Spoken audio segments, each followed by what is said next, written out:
देश के उच्च सदन राज्यसभा में 33 साल की एक लंबी पारी खेलने के बाद पूर्व प्रधानमंत्री डॉक्टर मनमोहन सिंह रिटायर हो गए हैं। डॉक्टर मनमोहन सिंह के साथ ही राज्यसभा के 54 और सदस्यों का कार्यकाल समाप्त हो गया है। इनमें से कई सदस्य आगामी आम चुनाव में प्रत्याशी भी बने हुए हैं, तो कई सदस्य ऐसे भी हैं जिनकी फिर से उच्च सदन के लिए वापसी हो रही है। डॉक्टर मनमोहन सिंह का जिक्र हो और सोनिया गांधी का जिक्र ना हो, रायबरेली सीट का जिक्र ना हो, ऐसा पॉसिबल ही नहीं है।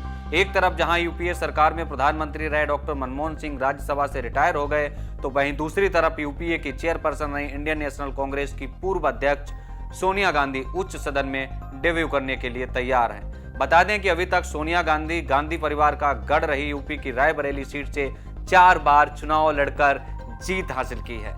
जी हाँ, लेकिन इस बार उन्होंने रायबरेली वासियों के लिए एक भावुक पत्र लिखकर आगामी लोकसभा चुनाव लड़ने से मना कर दिया।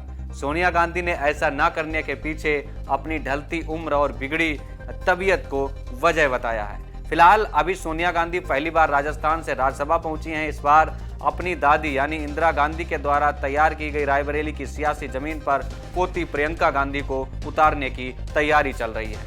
फिलहाल केंद्रीय वित्त मंत्री और प्रधानमंत्री के पद पर रहे डॉक्टर मनमोहन सिंह का योगदान देश में इकोनॉमिक लिबरलाइजेशन में अतुलनीय है।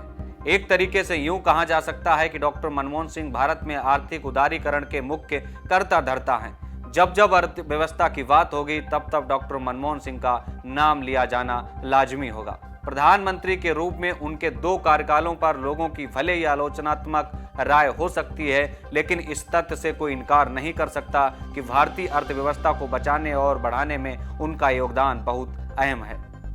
डॉक्टर मनमोहन सिंह ने विदेश व्यापार मंत्रालय में आर्थिक सलाहकार, वित्त मंत्रालय में मुख्य आर्थिक सलाहकार और वित्त मंत्रालय के सचिव के रूप में कार्य किया। उन्होंने 1976 से 1980 तक भारतीय रिजर्व बैंक के निदेशक और फिर 1982 से 1985 तक गवर्नर के रूप में भी काम किया है। मनमोहन सिंह योजना आयोग के उपाध्यक्ष और विश्वविद्यालय अनुदान आयोग के अध्यक्ष भी रहे हैं। डॉक्टर मनमोहन सिंह कांग्रेस के नेतृत्व वाली यूपीए सरकार में 14वें प्रधानमंत्री बने। डॉक्टर सिंह 2004 से 2009 और 2009 से 2014 तक लगातार 2 बार प्रधानमंत्री पद पर रहे। प्रधानमंत्री बनने से 13 साल पहले डॉक्टर मनमोहन सिंह भारत के वित्त मंत्री रहे। इन सभी उपलब्धियों को छोड़ भी दीजिए तो भी डॉक्टर मनमोहन सिंह अपने बायोडेटा में दी गई सारी योग्यताओं से कहीं ज्यादा बढ़कर हैं। मनमोहन सिंह का केंद्रीय वित्त मंत्री बनने का किस्सा बड़ा ही दिलचस्प है। जब नरसिम्हा राव 1991 में देश के प्रधानमंत्री बने तो देश में आर्थिक संकट चरम पर था। ऐसे में एक अर्थशास्त्री की जरूरत थी जो देश की नैया पार लगा सके। फिर क्या था, सरकार के शपथ ग्रहण समारोह से एक दिन पहले डॉक्टर मनमोहन सिंह को फोन गया। उस समय डॉक्टर मनमोहन सिंह सो रहे थे। कुछ घंटे पहले ही वो विदेश से लौटे थे। जब डॉक्टर मनमोहन सिंह को उठाकर इस प्रस्ताव के बारे में बताया गया कि नरसिम्हा राव उन्हें देश का वित्त मंत्री बनाना चाहते हैं, तो डॉक्टर सिंह भौचक्का रख गए। एक वक्त को उन्हें विश्वास ही नहीं हुआ। अगले दिन सरकार की शपथ से 3 घंटे पहले मनमोहन सिंह के पास यूजीसी के दफ्तर में फिर से नरसिम्हा राव का फोन आया। उन्होंने कहा, मैं आपको अपनी सरकार का वित्त मंत्री बनाना चाहता हूं। इसके बाद डॉक्टर मनमोहन सिंह 1991 से 1996 तक केंद्रीय वित्त मंत्री रहे। इस दौरान उन्होंने देश की आर्थिक व्यवस्था में जो क्रांतिकारी बदलाव किए वो आज किसी से भी छिपे हुए नहीं हैं। आर्थिक सुधारों के सूत्रधार डॉक्टर मनमोहन सिंह आज जब अपनी उम्र के 91 पड़ाव पर पहुंच गए हैं और राज्यसभा से रिटायर भी हो गए हैं, तो आपको ये बताना लाजमी है कि वो कब कब राज्यसभा के लिए चुने गए।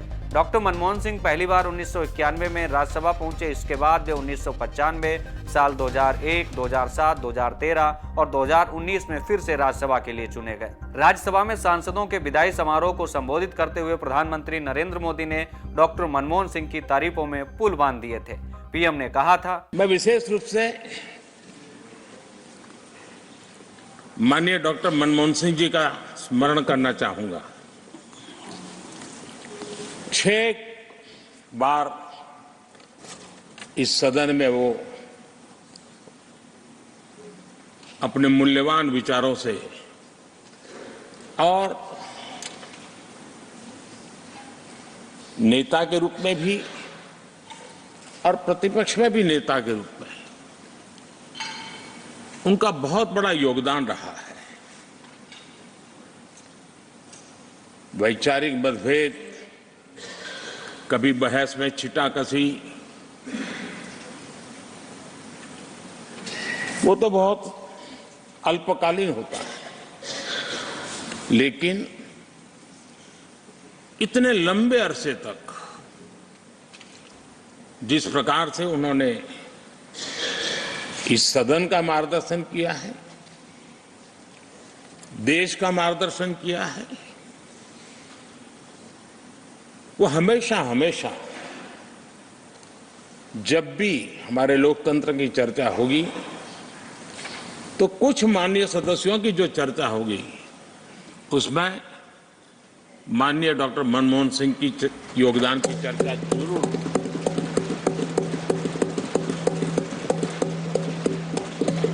कांग्रेस के राष्ट्रीय अध्यक्ष मल्लिकार्जुन खड़गे ने डॉक्टर मनमोहन सिंह के योगदान का जिक्र करते हुए कहा कि वो सदैव मध्यम वर्ग और आकांक्षी युवाओं के नायक बने रहेंगे। उन्होंने कहा कि बहुत कम लोगों ने देश और उसके लोगों के लिए डॉक्टर मनमोहन सिंह जितना काम किया है। कांग्रेस अध्यक्ष के मुताबिक डॉक्टर मनमोहन सिंह की नीतियों की बदौलत उनके प्रधानमंत्री रहते हुए भारत 27 करोड़ लोगों को गरीबी से बाहर निकालने में सक्षम रहा है। खड़गे ने आगे कहा कि मुझे याद है कि उस वक्त अमेरिकी राष्ट्रपति बराक ओबामा ने डॉक्टर मनमोहन सिंह को लेकर कहा था कि जब भी भारतीय प्रधानमंत्री बोलते हैं तो पूरी दुनिया उन्हें सुनती है।